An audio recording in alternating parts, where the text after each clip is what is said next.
La cirugía robótica mejora no solamente la calidad de la intervención cuando se compara la cirugía abierta o laparoscópica, sino que facilita que más cirujanos puedan hacer una prostatectomía radical en el caso de la próstata de forma estandarizada y más arreglada. Sobre todo lo que aporta en la cirugía de próstata es la continencia, que los pacientes en un tiempo muy corto o desde el principio puedan tener una continencia perfecta. Gracias a la excelente visión que tienen las nuevas plataformas robóticas, podemos ver donde antes no se veía y por eso es otra de las grandes ventajas. En los últimos 20 años no ha crecido mucho la incidencia de cáncer de próstata. Sí que lo que ha crecido es la detección. Estamos detectando de forma más precoz más cánceres y por tanto tratamos a más pacientes. Y yo creo que esto es la clave para entender lo que está pasando. Multidisciplinaridad. Para mí esto es fundamental.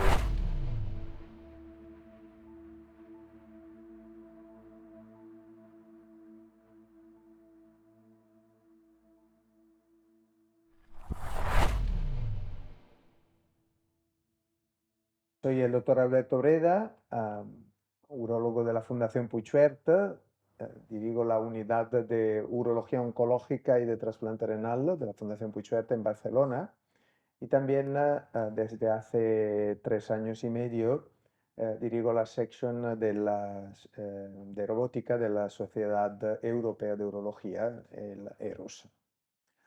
Perfecto. Alberto, cuéntanos un poco acerca de la cirugía robótica. Es cierto que estamos iniciando programas muy potentes y muy interesantes en Canarias, pero bueno, yo recuerdo cuando comencé mi residencia ya hace un tiempo en la Fundación Puigvert y ya llevábamos tiempo trabajando con el robot. Me gustaría que nos explicaras un poquito en qué consiste la cirugía robótica y por qué la aplicamos en urología, por si crees que tiene ventajas o no, y cuáles son estas ventajas de manera resumida, si puede ser. Por supuesto. Bueno, la cirugía robótica es la evolución de la cirugía laparoscópica, con lo cual es una técnica mínimamente invasiva que pretende, evidentemente, imitar lo que era la laparoscopia y que es la laparoscopia, cirugía endoscópica, de forma robotizada, con brazos robóticos.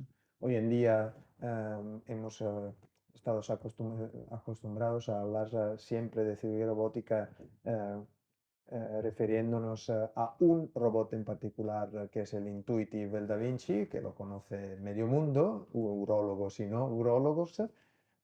Y la verdad es que hoy tenemos que acostumbrarnos siempre más a hablar de cirugía robótica mucho más en general, porque hoy tenemos como mínimo 5 plataformas en el mercado actualmente disponibles para cirugía robótica, tanto en el campo urológico cuanto en todos los otros campos de la cirugía. Y más vendrán, ¿no? Sobre todo las nuevas compañías chinas que están entrando de forma potente en el mercado americano y europeo. Cirugía robótica se utiliza evidentemente desde años en urología. Fuimos los primeros, la primera branca de la medicina quirúrgica en utilizar el robot fue justamente la urología. Inicialmente se aplicó solamente a la cirugía de próstata, prostatectomía radical, para luego expandirse de forma, yo diría, a 360 grados, por lo menos en la urología, pero también en otras especialidades como la ginecología, la cirugía general, la cirugía torácica, la otorrinolaringología. Todas esas especialidades han abrazado la cirugía robótica.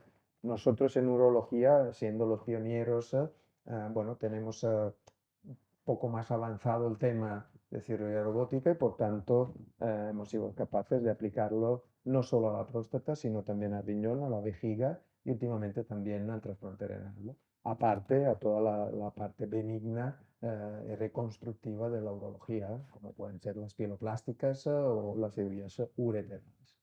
Y perfecto, queda muy claro, pero me gustaría, por ejemplo, a nivel de la prostatectomía radical, ¿qué ventajas le encuentras no solo a la hora de operar, sino también con los resultados del paciente y de forma, no como solemos hablar tú y yo, sino cómo se lo transmitirías a un paciente, por qué sería recomendable o no, según tu experiencia, Ujú. operarse con cirugía robótica o no.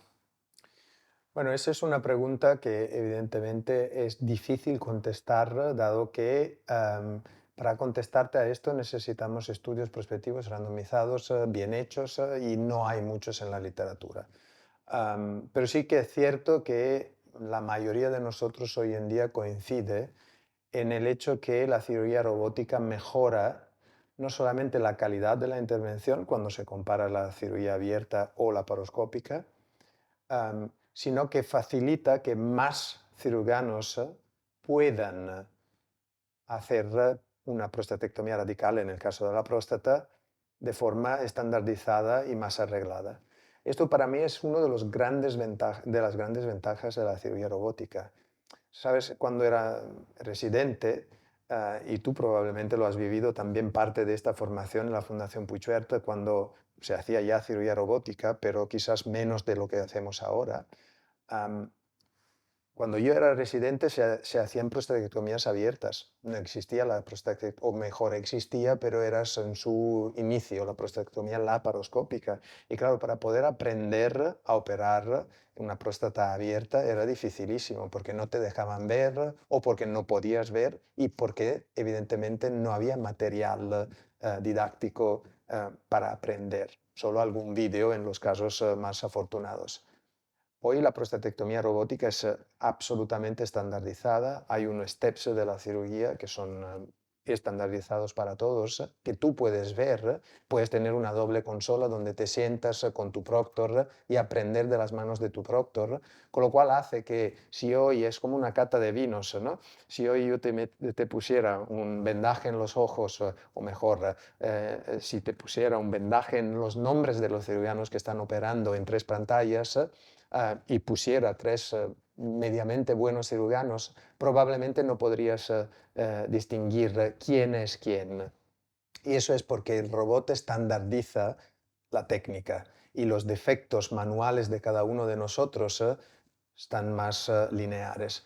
Por tanto, yo creo que la gran ventaja es que más cirujanos pueden hacer una buena cirugía, mediamente buena cirugía, y en manos expertas un robot es una tecnología decisamente superior a lo que es la laparoscopia o las manos del cirujano y por tanto facilita que en manos expertas el resultado tanto oncológico cuanto funcional pueda ser superior. Y esto es una forma de ver las cosas de forma evidentemente absolutamente, digamos así, como si hiciéramos una media, porque claro, siempre habrá el cirujano abierto excelente que saca resultados maravillosos o el cirujano laparoscópico excelente que en sus manos la prostatectomía laparoscópica es lo mejor que hay en el mundo. Esto está claro, pero si vamos a números, mediamente abierto laparoscópico y robótico, habrá seguramente muchos más cirujanos que sacan números buenos en términos oncológicos y reconstructivos funcionales con la robótica que no con la laparoscopia o con la cirugía abierta. Y esto para mí es el gran mérito de la cirugía robótica. Sí, no, no, sin duda. De hecho, yo cuando comencé mi formación, es cierto, la mayoría de las cirugías que se hacían eran laparoscópicas y realmente aprender a hacer una prostatectomía radical laparoscópico era muy complicado, los movimientos eran realmente difíciles, nos pasábamos meses practicando hacer un nudo y demás, y ahora que tenemos el robot, no solo podemos hacer ese nudo con una precisión y con unos movimientos que son bastante aceptables, sino que incluso gracias a la robótica se pueden hacer movimientos que nuestras manos no nos permiten. Hay movimientos amplificados y eso al final, por supuesto que con práctica, con técnica, se puede llegar a conseguir de una manera mucho más acortada en el tiempo con el tema de la formación unos resultados excelentes.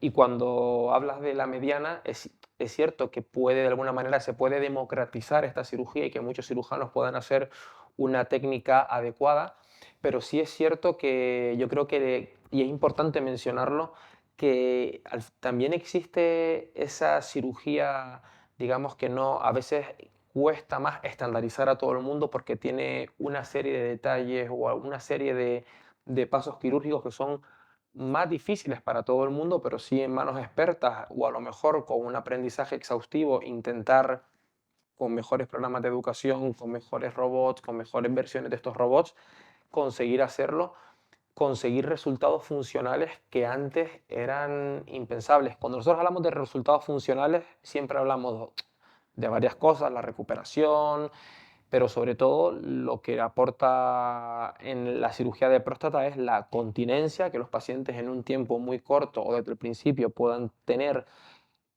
una continencia perfecta, lo que quiere decir no orinarse, y en segundo lugar también la potencia sexual, tratar de preservarla lo más posible, siempre y cuando, siendo honestos oncológicamente, hay tumores que permiten que se pueda, si uno se pega mucho a la próstata, y eso te lo permite el robot y unas manos expertas, poder hacer una cirugía de precisión cuando oncológicamente no vamos a hacer un incremento del riesgo, y a veces hay tumores que son más agresivos que no nos dejan otra opción que separarnos un poco de la próstata para poder preservar la vida, y eso va a tener unas consecuencias a nivel de la potencia sexual, pero es cierto que incluso los tumores avanzados, si hacemos una buena técnica, la continencia prácticamente siempre podemos llegar a preservarla con muy buenos resultados. Ujú, sí, la continencia, sí, la continencia es un tema que es muy debatido porque, en primer lugar, hay que definir qué significa continencia. Y hay mucha literatura que incluye un pañal al día, por ejemplo, como definición de continencia, hasta un pañal al día. Pero claro, yo no me quedaría contento con un pañal al día. Por tanto, para mí empezamos con el punto número uno. Continencia significa no perder orina en ninguna circunstancias, sea un esfuerzo o sea en reposo. Y si lo miramos de forma tan estricta como esa, los resultados ya no son del 98-99% de continencia como se ve escrito en la literatura. Bajan un poco, evidentemente la continencia es muy buena dependiendo de los casos. En los casos de cáncer muy agresivo, donde uno tiene que separarse mucho de la próstata y por tanto no preservar las banderetas los nerviosas, ahí se ha visto que la continencia se preserva bien, pero cuando no se preservan las bandeletas o los nervios erigentes del pene, evidentemente hay una bajada también en la continencia. Por tanto, si normalmente se habla de una continencia que alcanza un 90-95% en las mejores manos, en los mejores centros, en los mejores pacientes seleccionados, en el paciente con un cáncer avanzado donde no se hace una preservación de los nervios erigentes, la continencia puede bajar a un 80-85% cuando se define continencia como ninguna gota, ninguna pérdida de orina en ninguna circunstancia. Si luego empezamos a ver que se acepta la pérdida de orina bajo esfuerzo y un pañal al día o un protector al día está bien, pues entonces esto se alcanza en números mucho más altos.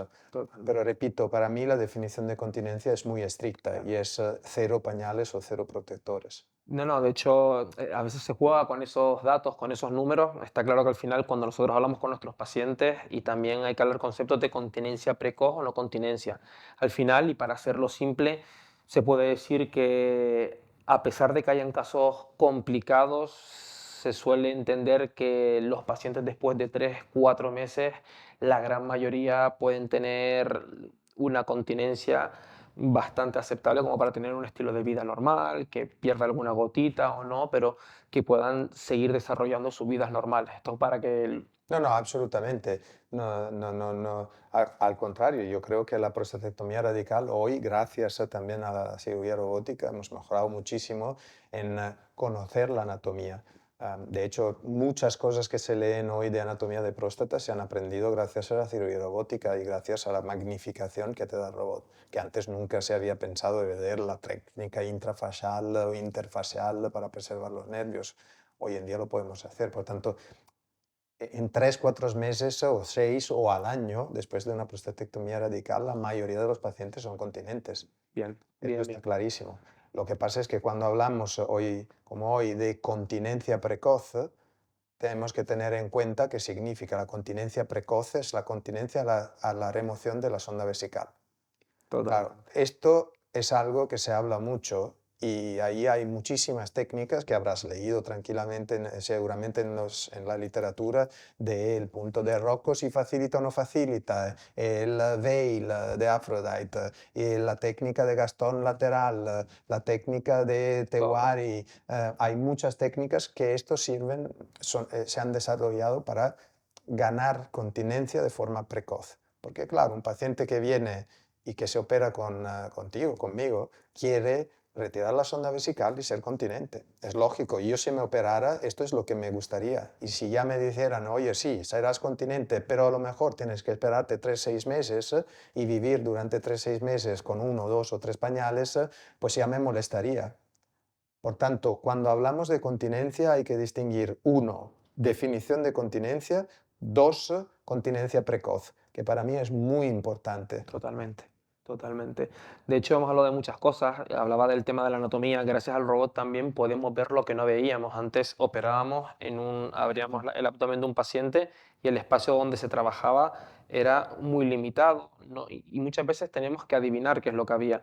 Gracias a la excelente visión que tienen las nuevas plataformas robóticas, podemos ver donde antes no se veía y por eso es otra de las grandes ventajas, que hay una visión mejor, una visión totalmente distinta a lo que estábamos acostumbrados.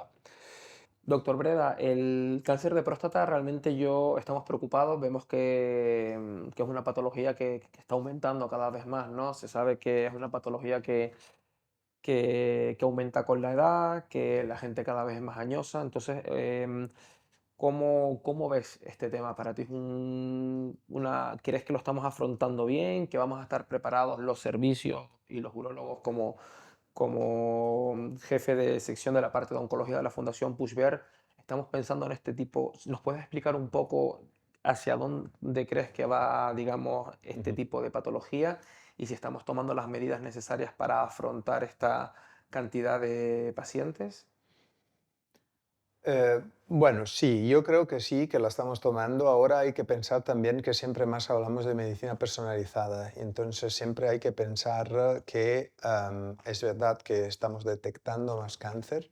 La incidencia más o menos sigue siendo la misma.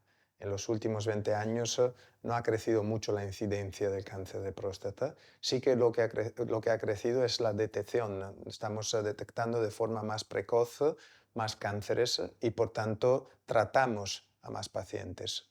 Al mismo tiempo, hay que pensar que no solamente nosotros urólogos estamos implicados en el tratamiento, sino sabes bien que los radiooncólogos y los oncólogos médicos también entran en este gran grupo de médicos que tratan el cáncer de próstata de forma multidisciplinar. Y yo creo que esto es la clave para entender lo que está pasando. Multidisciplinaridad. Para mí esto es fundamental. Ya no existe el centro que diga yo soy el experto de próstata y opero yo y mis pacientes son míos. El paciente tiene que tener una visión multidisciplinar porque es cierto que hay varias indicaciones. Estamos detectando de forma más precoz cánceres y por tanto tratamos de forma más precoz a pacientes y por tanto tenemos más indicaciones. La línea guía nos dice que tanto la americana, la europea, la china nos dicen que el tratamiento del cáncer de próstata localizado es con intención curativa o quirúrgico o ablativo con radioterapia braqui o externa, braquiterapia o radioterapia externa. Y las tres técnicas han evolucionado mucho a lo largo de estos años. La cirugía hace una robotización y la radioterapia hace máquinas mucho más precisas que efectivamente no disperden tanto la energía y por tanto los efectos secundarios son inferiores con mejores resultados. Y aparte también hay que entrar en el ciclo, ya decía, la oncología médica, que nos ayudará luego en el paciente que de localizado puede pasar a localmente avanzado o metastásico. Por tanto, yo creo que the big picture de lo que estamos viendo hoy en el cáncer de próstata va bien endirizado. También te diré que mientras un tiempo se operaban todos los pacientes, hoy también sabemos que podemos seguir a muchos de estos. Son ya 20 años o 15 o 20 años que hay programas de seguimiento de vigilancia activa que se indican justo en los pacientes con un bajo riesgo, un riesgo intermedio bajo, el ISUP 1-2, el Gleason 3+3, que en determinadas circunstancias y sobre todo en pacientes jóvenes que quieren mantener continencia y erecciones, pues yo creo que es una muy buena indicación.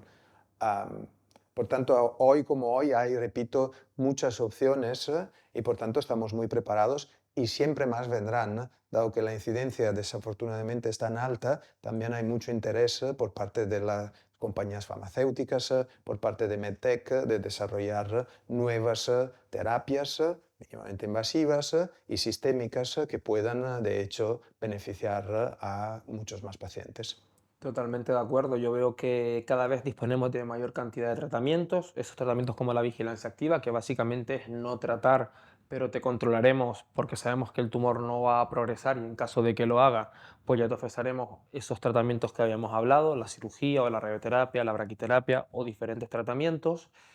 Los tratamientos que tenemos son mejores, cada vez operamos mejor, cada vez irradiamos mejor, que al final todo consiste en que los pacientes se puedan curar con la mayor calidad de vida posible.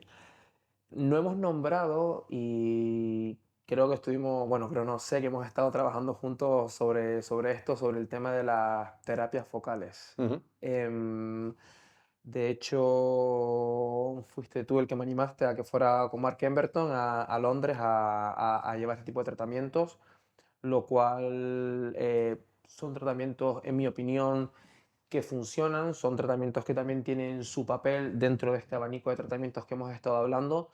Me gustaría que dijeras tu opinión y que si puedes explicar de forma muy sistematizada, oye, qué es crioterapia, qué significa HIFU y cómo lo ves tú dentro de este espectro de tratamientos. Yo creo que la terapia focal está casi a punto de ser una de las indicaciones del cáncer de próstata. Cuando digo casi a punto, entiéndeme, hay muchos casos que se han tratado por terapia focal y ahora hablaremos de qué es la terapia focal si quieres, pero que la evidencia científica nunca ha sido tan buena como un tratamiento radical.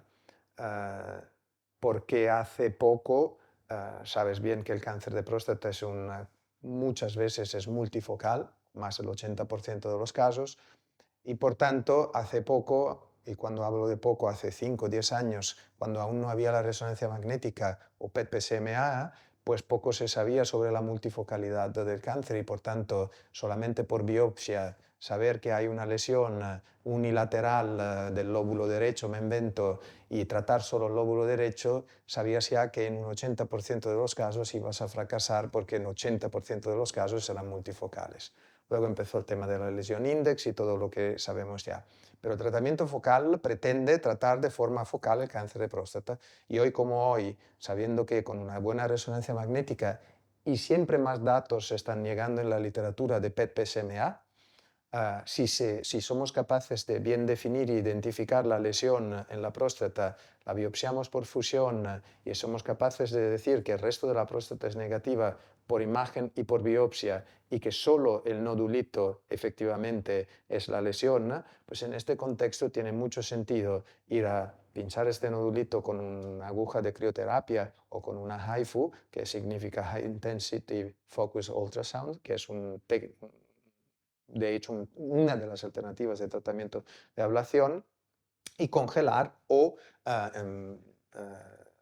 me sale la palabra quemar, pero no es correcto, con el AIFU, Necrosar tejido por necrosar calor. tejido por calor. Muchas gracias. Am, en estos casos yo creo que tiene mucho sentido, sobre todo en pacientes jóvenes. Fíjate que hemos empezado en Puigverd a tratar pacientes con tratamiento focal, indicaciones con varones de 75-80 años, cuando la cirugía no está indicada. Yo creo que la indicación principal no es efectivamente en estos varones, que por supuesto puede ser una indicación, sino en los varones jóvenes de 45, 50, 55 años que quieren mantener relaciones sexuales y que tienen un cáncer bien localizado de bajo riesgo, que podrían entrar en un programa de vigilancia activa, que pero no tienen digamos así, gana de entrar en un programa de vigilancia activa porque no le apetece, por ejemplo.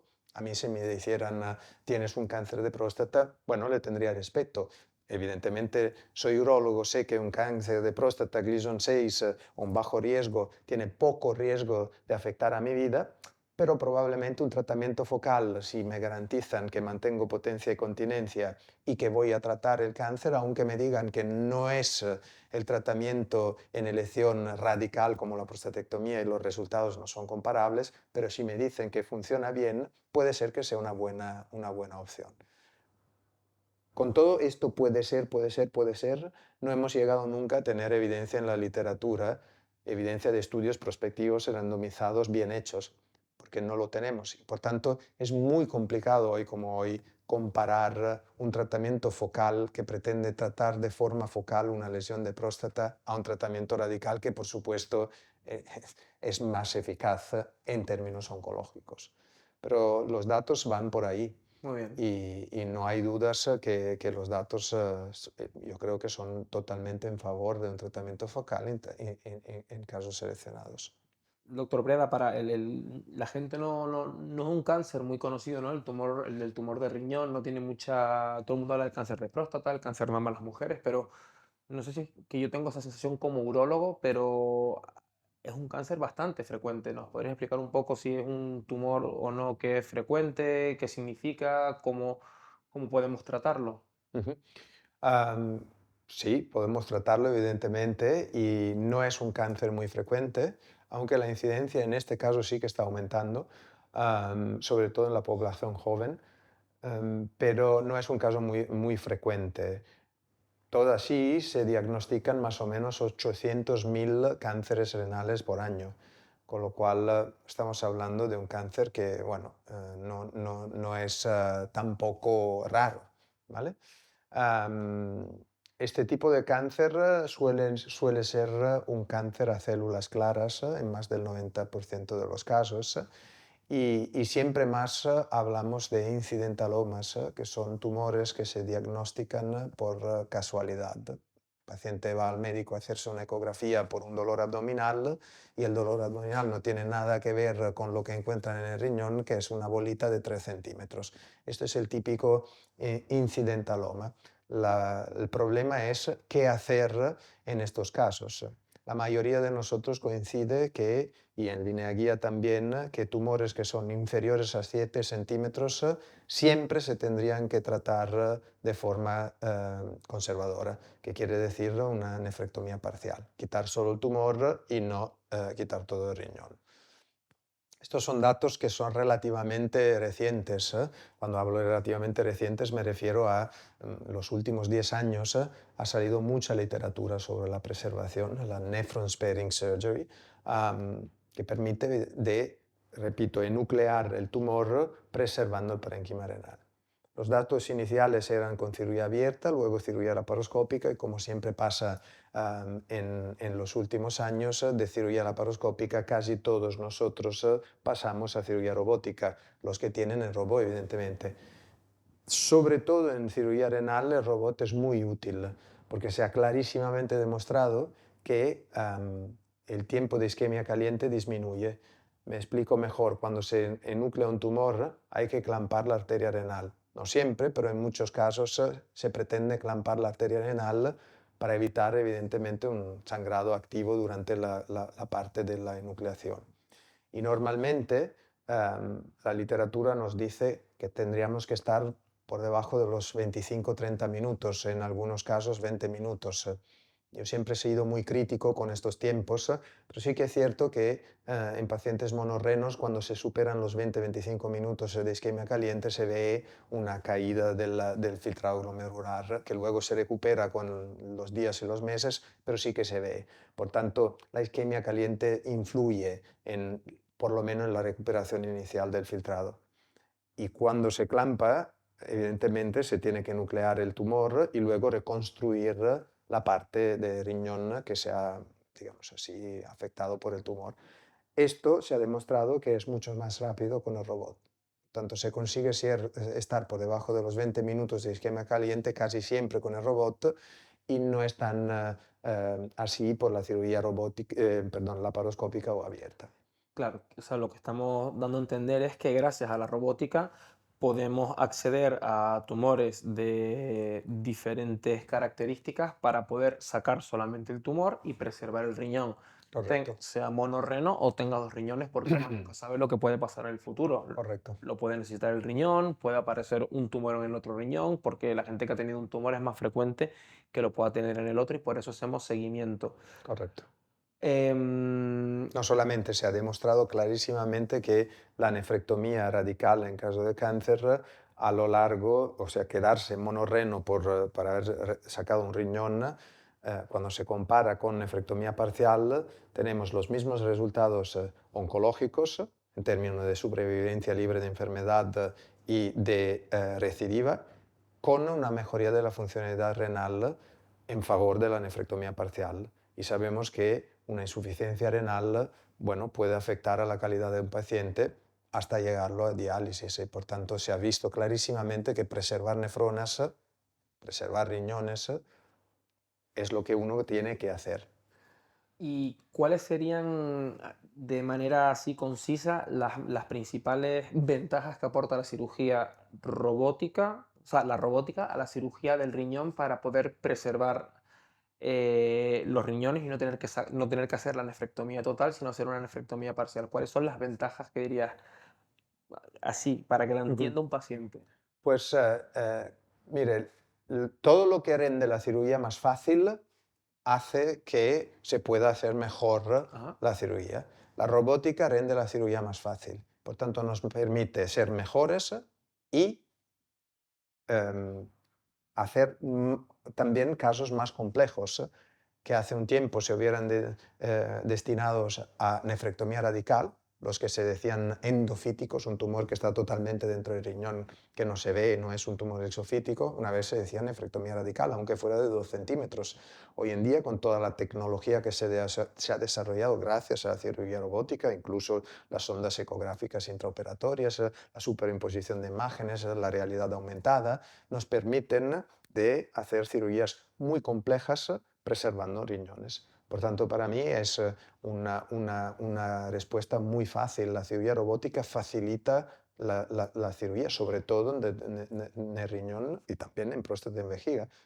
Pero, ¿por qué la facilita? Tú estás con un Porque tú robot. estás con un robot que te permite, moverte de forma fácil con brazos que rotan a 360 grados. Tus dedos no pueden hacer una rotación a 360 grados. La hacen, pero no en perpendicular. Tú haces 180, pero no puedes moverte así. Hacemos movimientos que Magnifica, no podemos con nuestra propia anatomía. correcto. Magnifica la imagen de 12 veces, 12x. Con lo cual, una bolita de 2 centímetros, tú la ves 12 por 2 de 24 centímetros. Ves una pelota de fútbol. Total. Quita el temblor de las manos del cirujano. Con lo cual, en una cirugía tan fina como una enucleación renal, donde tienes que cortar vasito a vasito, es mucho más fina. Los ojos van directos al tumor. Por tanto, tú estás, es una cirugía inmersiva. Tú te sumerges en la consola y estás justo donde está el riñón. Por tanto, ves mejor, actúas mejor, operas mejor, te mueves mejor y puedes alcanzar resultados evidentemente mejores. Y una cosa de la que nunca se habla y es importantísima y siempre la tenemos en cuenta también es la propia ergonomía, la propia comodidad del cirujano. A veces son cirugías muy complejas, muy largas, que cuando uno está en una posición muy cómoda, sentada, sin posiciones forzadas, no te lleva a la fatiga y no te lleva o a tomar decisiones erróneas o a querer terminar antes, y eso también es importante mencionarlo. Absolutamente. El cáncer de vejiga es un tumor que es frecuente, que suele estar relacionado con el tabaco y con algunas profesiones que están expuestas a algunas sustancias tóxicas que incrementan la irritación de la vejiga y eso lleva a tener tumores. En una primera etapa es un tratamiento y también tenemos que diagnosticar a través de la uretra, tanto en hombres como en mujeres. Un- Tratamos de limpiar el tumor con unos aparatos especiales, con unos receptores que lo que hacen es que dejemos la vejiga limpia, pero cuando estos tumores tienen una profundidad tal que afecta al músculo, y en líneas generales, si bien hay excepciones, se habla de tumores vesicales infiltrantes y esto nos lleva a hacer el segundo tipo de tratamiento que se llama la cistectomía radical.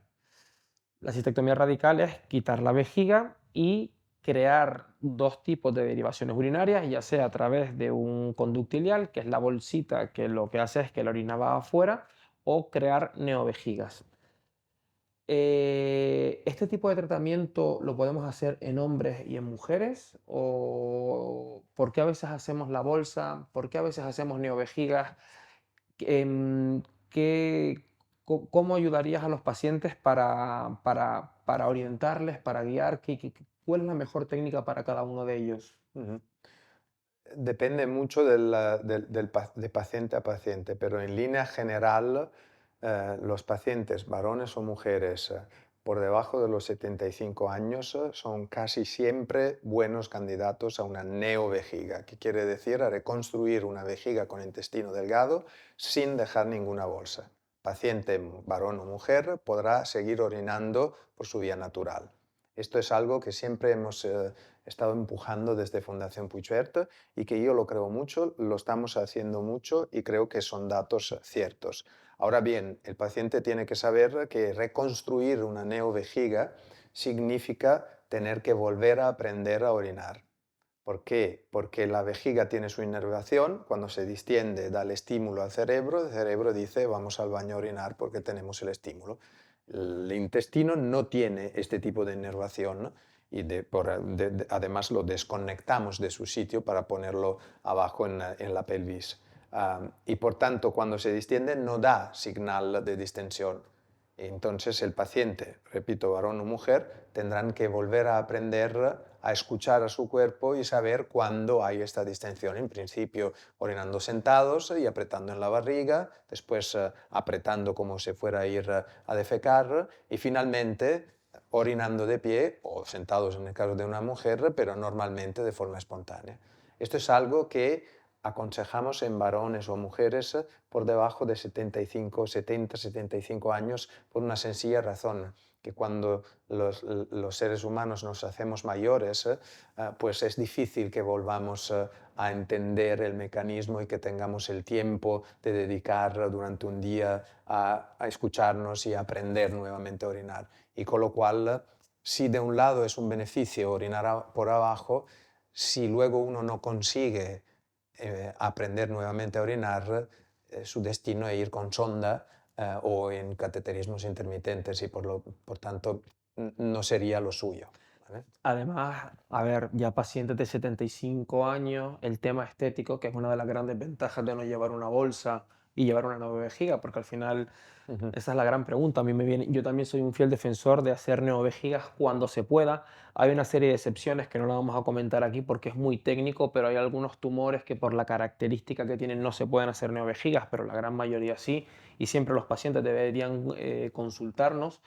Pero la gran ventaja de la neovejiga es, oye, ese tema estético que no va a cambiar la vida de uno. Y cuando uno es tan mayor, sí es cierto que por una parte las complicaciones que pueden tener por no ser capaces de llevar un manejo y que este tipo de temas estéticos a lo mejor no se le dé tanta importancia. Sí, ojo, porque depende. Ahora estamos hablando de varones o mujeres de 75 años pensando que son ya mayores, cuando en realidad hoy en día, si uno llega bien a los 75 años y está bien, hay personas que hacen deporte, que van al mar a nadar todos los días y que tienen 80 años, con lo cual, quiero decir, en línea general nos limitamos a una cierta edad, pero sí que es cierto que luego hay excepciones.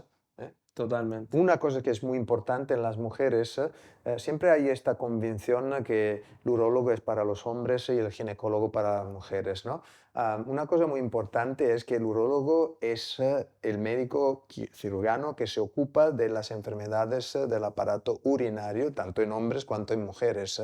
Y el cáncer de riñón y de vejiga es frecuente en el hombre y en la mujer, con lo cual si hay una mujer con un cáncer de vejiga, se verá con un urólogo, evidentemente, y podrá tener su tratamiento, sea eso quirúrgico, radioterapia o oncológico médico, en el caso sea un caso avanzado. En las mujeres es importante subrayar que históricamente ha habido poca cultura de neovejiga. ¿Por qué? Porque, bueno, en primer lugar hay menos mujeres con cáncer de vejiga que hombres y en línea general la neovejiga se suele hacer solamente en aquellas mujeres donde se pretende preservar la funcionalidad sexual, porque es muy importante que mantengan útero y vagina como soporte a la neovejiga.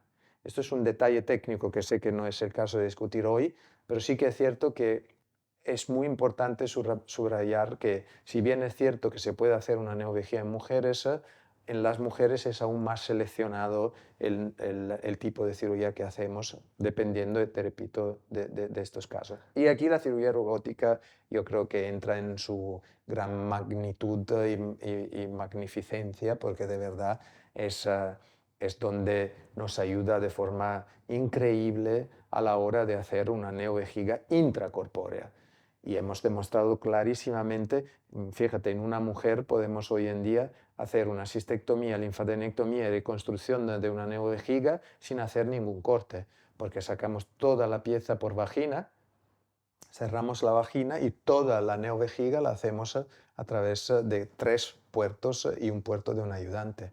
Son mujeres que el día siguiente se despiertan y no tienen dolor y orinan por abajo y no tienen casi incisión. Esto es realmente increíble, creo. Estamos hablando de una mujer que a veces esto ocurre a los 45 años, donde una mujer hoy en día está en su máximo esplendor a nivel corporal, físico, laboral, y estamos comparando tener una mujer con una bolsa, que Una esto estomía, claro. lo puede cambiar todo, a una mujer que tenga unas pequeñas incisiones de 5 milímetros, no tenga ni siquiera una incisión porque lo sacamos por la vagina y que en un tiempo relativamente corto puede reincorporarse a su vida. Si bien, aunque hagamos cada vez mejor la cirugía con menos efectos secundarios, es una cirugía mayor, muy importante, que también pueden existir complicaciones, pero por eso deben consultar los pacientes, centros de referencia y cirujanos que estén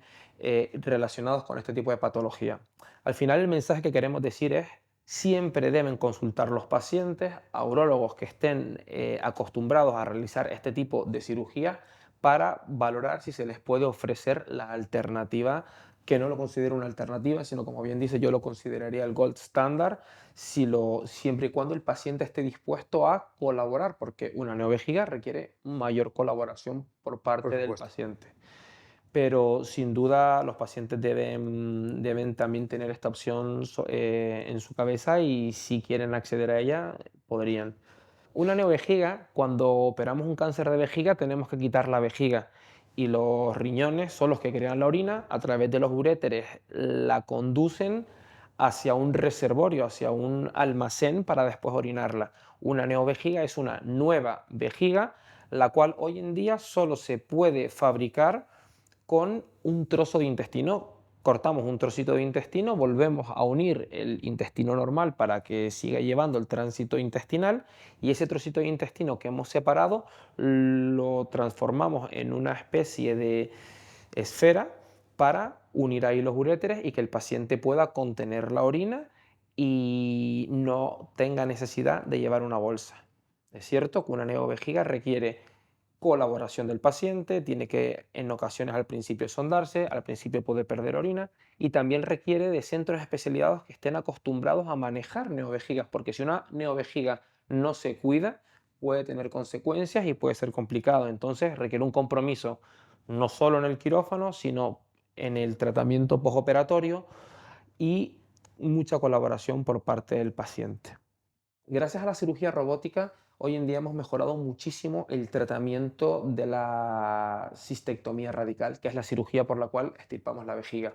A veces hacemos neovejigas y a veces hacemos conductos ileales. ¿Por qué crees que la robótica ha mejorado el tratamiento de la cistectomía o de quitar la vejiga? ¿En qué te ha facilitado a ti, o lo mismo que siento yo, que siempre hablamos de este tipo de ventajas? Ujú. ¿Cómo se lo podrías explicar a un paciente? Bueno, calcula que la cirugía alternativa a la cirugía robótica en pocos centros ha sido la cirugía laparoscópica. En la mayoría de los centros siempre ha sido la cirugía abierta. Y cuando se comparan los datos de cirugía abierta, cirugía robótica o mínimamente invasiva en general, hay diferencias enormes en el sangrado, con lo cual un paciente sangra mucho menos y por Ujú. tanto se recupera mucho más rápidamente. Y en el tipo de incisión, tú calcula que si, repito, sacamos una vejiga por vagina como en una mujer, o aunque en un hombre se saque una vejiga por una pequeña incisión abdominal, que es abrir, sacar y cerrar, la exposición de los intestinos al aire es relativamente inferior a lo que sería una exposición durante 4 o 5 horas en una cirugía abierta, Claro. aparte el tamaño de la incisión y la morbilidad. Hay estudios que demuestran cómo cistectomías abiertas tienen hasta un 40% de posibilidades de tener infecciones de heridas y eventraciones o evisceraciones, que quiere decir que se abre la herida durante el postoperatorio en el hospital y sale el intestino, que necesita evidentemente una reintervención urgente. Hasta un 40%. En cirugía robótica esto no existe. Por tanto, estos detalles son a favor de una cirugía mínimamente invasiva. Y ojo, la cistectomía radical, como bien has dicho tú, es probablemente en nuestra especialidad la cirugía con el taso de complicaciones más alto que hay. Totalmente. En las series más largas de la literatura y en las series de los más expertos alcanzan un 40%. Ahora, 40% no se incluyen solo complicaciones graves, afortunadamente es también una fiebre, una infección es una complicación. Pero quiero decir, hay cirugías donde las complicaciones son un 5%, 6%. La cistectomía, con el hecho que tocamos intestino, abrimos intestino, pues aumenta de forma importante la tasa de complicaciones. Y esto hace que cuanto menos invasivos seamos, ahí, por ejemplo, en cirugía robótica, tanto mejor serán los resultados y por Totalmente. tanto es un gran beneficio para nuestros pacientes. Me gustaría hablar de la técnica de la cirugía, de la cistectomía, o sea, cuando tratamos al paciente de cáncer de vejiga y de la sexualidad. Si operamos a un paciente de cáncer de vejiga, sea hombre o mujer, ¿quiere decir que su sexualidad está acabada o van a poder seguir presentando erecciones y poder disfrutar de una vida sexual activa? Bueno, depende, este es otro gran tema hoy en día.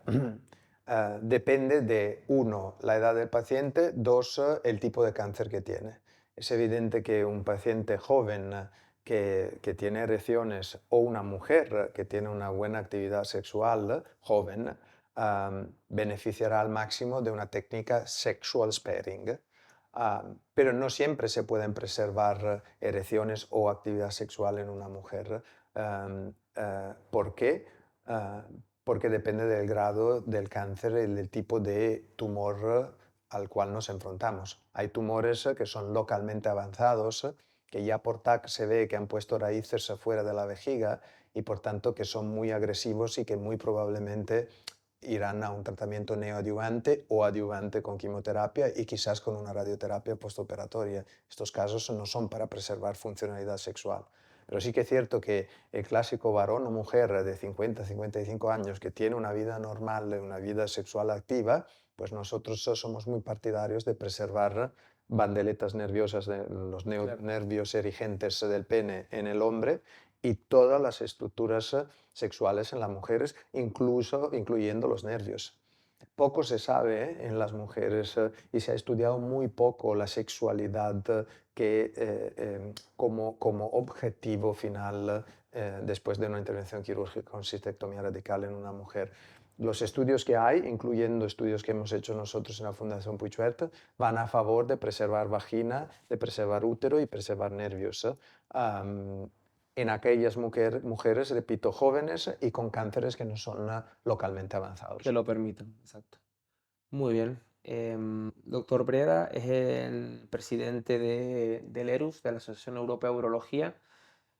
Me gustaría que explicaras en qué consiste, que lo pudiéramos entender y que por qué deben existir sociedades como esta y qué beneficio a la urología y a los pacientes podría darnos. Ujú. Sí, la ERUS, muchos de vosotros lo conocen, pero sí que es cierto que seguramente habrá gente que no ha escuchado nunca el nombre ERUS. El ERUS es la section de la Sociedad Europea de Urología de robótica, con lo cual incluye a todos aquellos cirujanos que se dedican, como nosotros, a la cirugía robótica y representa a todos aquellos cirujanos europeos que se dedican a cirugía robótica. La idea de tener una section dedicada a esto nace por Alex Motry, el profesor Motry de Bélgica, hace unos 20 años más o menos, 2004-2005, y yo relevo su posición cuando él bueno, se jubila como presidente del ERUS en el 2021. El objetivo del ERUS es prevalentemente education. ¿Cómo se dice en castellano education? Educación. Educacional. Sí, transmitir el conocimiento. Eso. El objetivo del ERUS es prevalentemente transmitir el conocimiento y por tanto tenemos un board, que son 10 personas, y tenemos grupos de trabajo que trabajan justo en, uno, el entrenamiento, con lo cual tenemos toda una serie de steps para enseñar a los cirujanos cómo hacer una prostatectomía radical, una nefrectomía parcial, una cistectomía. Esto lo alcanzamos a través de steps que se hacen desde una parte teórica inicialmente hasta una parte práctica en un centro de entrenamiento, como puede ser, por ejemplo, el ORSI, que está en Gante, en Bélgica, en Aalst, de hecho, en Bélgica. Aparte de la parte de education, hacemos un congreso anual que, si quieres, siempre está en la gran ventana de la education, donde cada año en una ciudad diferente, por ejemplo, este año desde el 11 al 13 de septiembre será en Bordeaux, en Francia. El año pasado fue en Florencia y el año siguiente será en Londres, con lo cual cada año damos vueltas a Europa y durante 3 días invitamos entre los mejores cirujanos que tenemos en Europa a hacer demostraciones en directo de todas las que son las nuevas intervenciones quirúrgicas hechas por robot, por mano de robot, y enseñamos las nuevas plataformas robóticas que están entrando en el mercado y toda la tecnología auxiliaria que va con las nuevas plataformas robóticas. Porque la parte buena realmente de la cirugía robótica es que es evolución constante. La cirugía abierta ha sido cirugía abierta y sigue siendo cirugía abierta igual como se hacía en los años 80, se sigue haciendo hoy, no ha cambiado muchas cosas. Hay un bisturí, una pinza, y, ¿no? Un electrobisturí y poco más. En cambio, en la cirugía robótica, cada año salen nuevas tecnologías, nuevas pinzas, nuevos instrumentos, nuevas tecnologías auxiliares que se implementan en la plataforma robótica. La inteligencia artificial es un ejemplo. Hoy todas las nuevas plataformas robóticas de Intuitive, de Medtronic, las chinas, las japonesas, las coreanas, todas tienen una predisposición para implementar la tecnología con inteligencia artificial. Esto es un poco el presente y será siempre más el futuro. Seguro. Y finalmente, aparte de la education y esto, tenemos, y estos congresos, tenemos el congreso anual del EAU donde estamos bien representados y nos dedicamos a promover publicaciones científicas. Y por tanto, tenemos grupos de trabajo con bases de datos compartidas y muchos de los artículos que habéis leído en la literatura sobre cirugía robótica derivan de estudios randomizados o prospécticos nuestros que se han publicado en revistas mayores y menores, pero prevalentemente muchos de ellos en European Urology. Estupendo. Yo creo que es necesario para el bien de los pacientes todo lo que sea estudios, ensayos clínicos, tecnología y este empuje con el que el doctor Breda está intentando integrar todas estas diferentes actividades que se hacen para mejorar y buscar la excelencia o tratar de llegar a alcanzarla, si no se puede, algo que se le parezca a la hora de tratar a los pacientes. Correcto.